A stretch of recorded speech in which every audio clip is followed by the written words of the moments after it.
नमस्कार। आज हम जैन धर्म से संबंधित कुछ ऐसे तथ्यों पर चर्चा करेंगे जो कि एग्जामिनर की पहली पसंद मानी जाती है। कहने का मतलब यह है कि किसी भी एग्ज़ाम में, चाहे वह किसी भी लेवल का हो, चाहे वह आरएस लेवल तक हो, चाहे वह कॉलेज लेक्चरर लेवल तक हो, अगर जैन धर्म के संबंध में एग्जामिनर को कोई प्रश्न डालना है तो वह आज जो मैं इस वीडियो में जिन पर हम चर्चा करेंगे उन तथ्यों से बाहर नहीं जाता है। तो जैन धर्म की हम बात करें, इसकी सामान्य जानकारी यह है कि जैन धर्म का जो उद्भव है, जैन धर्म की जो उत्पत्ति है वह वैदिक काल के समकालीन हो चुकी थी, परंतु 6ठी शताब्दी ईसा पूर्व में इसका जो प्रमुख रूप हमें देखने को मिलता है। तो जैन धर्म की हम बात करें, जैन धर्म के जो संस्थापक थे या फिर हम कह सकते हैं जो जैन धर्म के प्रथम तीर्थंकर थे वह कौन थे? ऋषभदेव। इन्हें आदिदेव भी कहा जाता है, ऋषभदेव को। नेक्स्ट फैक्ट आता है कि जैन धर्म के 24वें तीर्थंकर कौन थे? देखिए, जैन धर्म में कुल 24 तीर्थंकर हुए हैं, जिनमें से 24वें जो तीर्थंकर थे जिनके समय में जैन धर्म अपनी चरम अवस्था पर था वह थे महावीर स्वामी। नेक्स्ट फैक्ट आता है महावीर स्वामी के बचपन का नाम क्या था? तो देखिए, महावीर स्वामी के बचपन का नाम जो था वह वर्धमान था। क्या था? वर्धमान। नेक्स्ट हम देखते हैं महावीर स्वामी या फिर हम कहें वर्धमान का जन्म कहाँ हुआ था? कई सारे एग्जाम्स में देखने को मिलते हैं। तो वैशाली के निकट एक ग्राम है कुंड ग्राम, इस स्थान पर महावीर स्वामी का जन्म हुआ था। नेक्स्ट फैक्ट आता है कि महावीर स्वामी किस राजवंशीय घराने से संबंधित थे या फिर उनका जन्म किस राजवंशीय घराने में हुआ था? तो इनका जो ये जो क्षत्रिय थे यह ज्ञात्रिक, किस कुल के थे? ज्ञात्रिक क्षत्रिय कहलाते हैं। कौन? महावीर स्वामी। एक फैक्ट आता है अनेकांतवाद। अनेकांत से तात्पर्य है कि अंत कभी नहीं होता। कोई भी एक प्रश्न है जिसकी उत्पत्ति हुई है, उसका अंत एक स्थान पर न होकर के उसके कई सारे अंत होते हैं, अर्थात अनेक अंत। अनेकांत वाद का संबंध किस सिद्धांत या किस दर्शन से है? तो हम कहेंगे जैन धर्म से संबंधित यह फैक्ट है। फिर हम बात करते हैं वर्धमान, जिनका जन्म अभी हमने कहा था कि वैशाली के कुंड ग्राम में हुआ था। बड़े होकर के ये महावीर स्वामी कहलाएंगे। इनको किस वृक्ष के नीचे, देखिए ध्यान दीजिए, किस वृक्ष के नीचे ज्ञान की प्राप्ति हुई थी? तो इन्हें ज्ञान की प्राप्ति जो है वह साल वृक्ष के नीचे हुई थी। नेक्स्ट, वर्धमान जो है उन्हें किस स्थान पर, वृक्ष पूछे तो हमें साल का वृक्ष करना है, परंतु अगर स्थान का नाम पूछे कि किस स्थान पर वर्धमान को ज्ञान की प्राप्ति हुई, तो जृंबिक ग्राम है, उस स्थान पर महावीर स्वामी को ज्ञान की प्राप्ति हुई है। नेक्स्ट फैक्ट आता है वर्धमान अर्थात महावीर स्वामी को ज्ञान की प्राप्ति जो है किस नदी के तट पर, किस नदी के तट पर हुई थी? तो ऋजुपालिका नदी के तट पर हुई थी। नेक्स्ट आता है तीर्थंकर। हमने अभी ऊपर बात की कि प्रथम तीर्थंकर कौन थे, फिर हमने कहा 24वें तीर्थंकर कौन थे। तो तीर्थंकर शब्द जो है किसे कहते हैं? तीर्थंकर किसे कहते हैं? तो जैन धर्म में आचार्यों को तीर्थंकर कहा जाता है। और कुल कितने आचार्य हुए हैं, कुल कितने तीर्थंकर हुए हैं? तो आप उसका आंसर कहेंगे 24 तीर्थंकर हुए हैं। नेक्स्ट फैक्ट आता है जैन दर्शन में मोक्ष प्राप्त व्यक्ति, वह व्यक्ति जिसे मोक्ष की प्राप्ति हो गई है, वह क्या कहलाता है? तो हम कहेंगे अरहत कहलाता है। क्या कहलाता है? अरहत। एक फैक्ट ऐसे भी पूछा जा सकता है, अरहत की अवधारणा किस दर्शन या किस धर्म से संबंधित? तो हम कहेंगे जैन धर्म से संबंधित। नेक्स्ट फैक्ट देखिए, जैन दर्शन में अज्ञान को जीतकर जिसने केवल्य की प्राप्ति कर ली है, अर्थात ज्ञान की प्राप्ति कर ली है, उसे क्या कहा जाता है? जिन कहा जाता है। यही प्रश्न महावीर स्वामी के परिप्रेक्ष्य में पूछ लिया जाता है, महावीर स्वामी को जिन क्यों कहा जाता है? क्योंकि उन्होंने केवल्य प्राप्त किया था ज्ञान को जीत करके। नेक्स्ट फैक्ट हमारा पूछा जाता है, जैसे जैन तीर्थंकर थे पार्श्वनाथ, 23वें तीर्थंकर हैं ये। जैन तीर्थंकर पार्श्वनाथ की शिक्षाएं किसमें संग्रहित है? तो किस नाम से जाना जाता है? तो उसे चातुर्याम नाम से जाना जाता है। किस नाम से? चातुर्याम नाम से। नेक्स्ट आता है पार्श्वनाथ द्वारा उपदिष्ट, अर्थात जो पार्श्वनाथ ने दिए थे चातुर्याम धर्म में महावीर स्वामी ने क्या जोड़ा था? तो देखिए, महावीर स्वामी ने उसमें ब्रह्मचर्य शब्द जोड़ा था। प्रश्न आता है चातुर्याम सिद्धांत में ब्रह्मचर्य शब्द किसने जोड़ा था? तो हमारा आंसर आएगा महावीर स्वामी ने जोड़ा था। नेक्स्ट हम देखते हैं कि महावीर स्वामी ने एक सिद्धांत दिया था, अणुव्रत सिद्धांत। मोस्ट इम्पोर्टेंट है ये अणुव्रत सिद्धांत। तो ये किसके लिए दिया था? महावीर स्वामी द्वारा जो अणुव्रत सिद्धांत दिया गया था वो किसके लिए, किन लोगों के लिए? तो हमारा आंसर होगा गृहस्थ जीवन जो यापन कर रहे हैं, गृहस्थों के लिए यह दिया गया था। जैन धर्म में हम दो परंपराएं देखते हैं, श्वेतांबर तथा दिगंबर।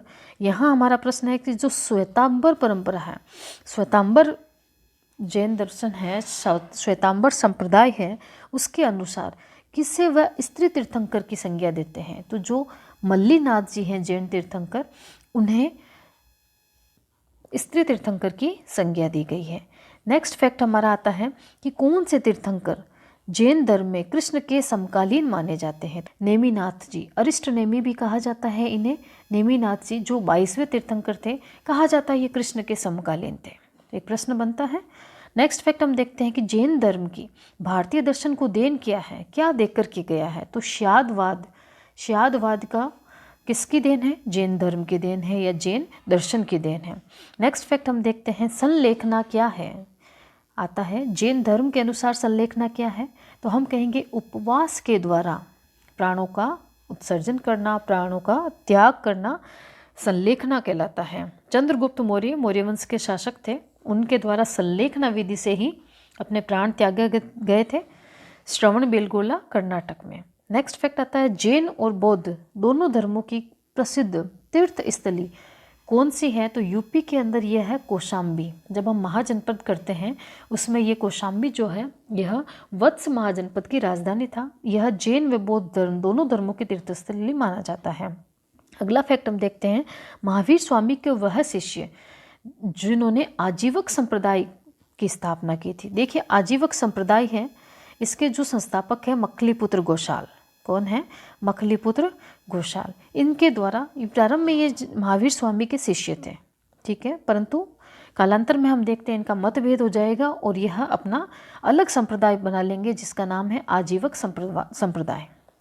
अगला फैक्ट आता है निर्ग्रंथ का संबंध किससे है। निर्ग्रंथ को हम निघंटू भी कहते हैं।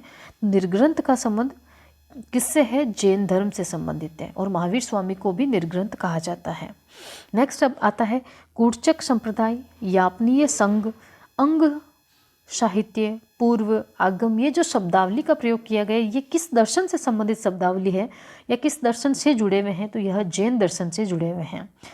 नेक्स्ट आता है शलाका पुरुष की अवधारणा, मोस्ट इंपॉर्टेंट है ये शलाका पुरुष की अवधारणा, ये भी जैन दर्शन से संबंधित है। नेक्स्ट फैक्ट आप देखिए जैन तीर्थंकरों के जीवन चरित्र किस ग्रंथ में मिलते हैं। किसके? जैन तीर्थंकरों के जीवन चरित्र। तो भगवती सूत्र, बहुत ही जैन धर्म का ये महान ग्रंथ है भगवती सूत्र। इसमें जैन तीर्थंकरों के जीवन चरित्र के बारे में उल्लेख मिलता है। एक मोस्ट इंपॉर्टेंट प्रश्न आता है कि 16 महाजनपद जो हुए थे उनका उल्लेख भी किस जैन ग्रंथ में मिलता है। तब भी आंसर आएगा हमारा भगवती सूत्र। तो देखिए भगवती सूत्र और अंगुत्तर निकाय दो प्रमुख ग्रंथ हैं जो कि महाजनपदों की व्याख्या करते हैं। 16 महाजनपदों के बारे में हमें जानकारी देते हैं। कौन से? भगवती सूत्र और अंगुत्तर निकाय। एग्जामिनर दोनों तरीके से प्रश्न पूछता है कि किस जैन ग्रंथ में, तब हमें करना है भगवती सूत्र, ठीक है। किस बौद्ध ग्रंथ में, तब हमें कहना है कि अंगुत्तर निकाय। नेक्स्ट फैक्ट हम देखते हैं सत्य, अहिंसा, अस्तेय, अपरिग्रह तथा ब्रह्मचर्य यह क्या है? यह पंच महाव्रत कहलाते हैं।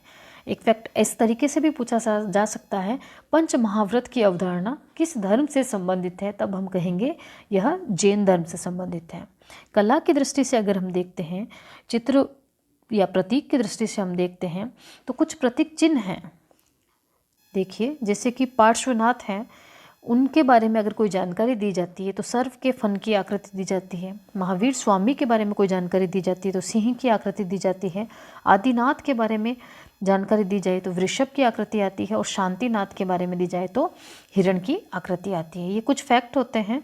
देखिए मैंने जो भी फैक्ट यहाँ पर लिए हैं या तो किसी न किसी एग्ज़ाम में आए हुए हैं या फिर पूरी संभावना है कि आप जो नेक्स्ट एग्ज़ाम देंगे उसमें यह आपको फैक्ट मिल जाएंगे जैन धर्म से, अगर आपके सिलेबस में है तो। नेक्स्ट फैक्ट आता है, देखिए अभी हमने बात की थी श्यादवाद, यापनीय संघ, कूटचक संप्रदाय, वही फैक्ट मैं वापस लेकर के आई हूँ। देखिए श्यादवाद, सप्तभंगीय नय, नयवाद और अनेकांतवाद यह किस धर्म से संबंधित है, तो हम कहेंगे यह जैन धर्म या फिर जैन दर्शन से संबंधित है। एक जैन संत हुए हैं भद्रबाहु, इनके बारे में एक प्रश्न बनता है कि भद्रबाहु किस मौर्य शासक के समकालीन थे। तो भद्रबाहु जो है चंद्रगुप्त मौर्य के समकालीन थे, और चंद्रगुप्त मौर्य वही मौर्यकालीन शासक है जिन्होंने संलेखना विधि से अपने प्राण त्यागे थे। अगला फैक्ट अपने आता है सम्यक दर्शन, सम्यक ज्ञान और सम्यक चरित्र। यह क्या है? तो यह त्रिरत्न कहलाते हैं। क्या कहलाते हैं? त्रिरत्न कहलाते हैं। सम्यक दर्शन, ज्ञान और चरित्र। त्रिरत्नों का संबंध किस धर्म से है? तब हम कहेंगे कि यह जैन धर्म से संबंधित है। और बौद्ध धर्म में जो 3 अवधारणाएं हमें मिलती हैं उन्हें त्रिपिटक कहते हैं। त्रिपिटक यह त्रिरत्न है। जैन धर्म ग्रंथों की हम बात करें तो अधिकांश जो जैन ग्रंथ हैं वह प्राकृत भाषा में रचे गए हैं। मोस्ट इम्पॉर्टेंट है, अधिकांश जैन साहित्यकारों ने किस भाषा में ग्रंथ रचे? हमारा उत्तर होगा प्राकृत भाषा। जैन ग्रंथ अधिकांश से किस भाषा में पाए गए? प्राकृत भाषा। प्राकृत भाषा को अपना विषय वस्तु किसने बनाया? तो प्राकृत भाषा में अधिकांश ग्रंथ जैन ग्रंथों का है। नेक्स्ट हम देखते हैं जैन धर्म की हम बात करें तो इसमें 2 सम्मेलन हुए हैं। 2 सम्मेलन हुए हैं। पहला सम्मेलन जो था वह पाटलिपुत्र में हुआ था, और दूसरा जो सम्मेलन था वह वल्लभी में हुआ था। और जो दूसरा सम्मेलन था वल्लभी वाला, इसी में यह 512 ईस्वी में हुआ था। और इसी में जो जैन ग्रंथ हैं आगम, हमने किया था पूर्व अंग आगम, तो आगम का संकलन जो है इस द्वितीय सम्मेलन या संगीति के अंदर वल्लभी में हुआ था। वल्लभी में जो आयोजित हुई थी जैन महासभा, इसकी जो अध्यक्षता है यह देवर्षि क्षमाश्रमण के द्वारा की गई थी। यह कुछ फैक्ट थे एग्जाम के पॉइंट ऑफ व्यू से जो मुझे इम्पोर्टेंट लगे, वह मैंने आपको दिए हैं। आप इन फैक्ट को अच्छे से याद कीजिए। Thank you students.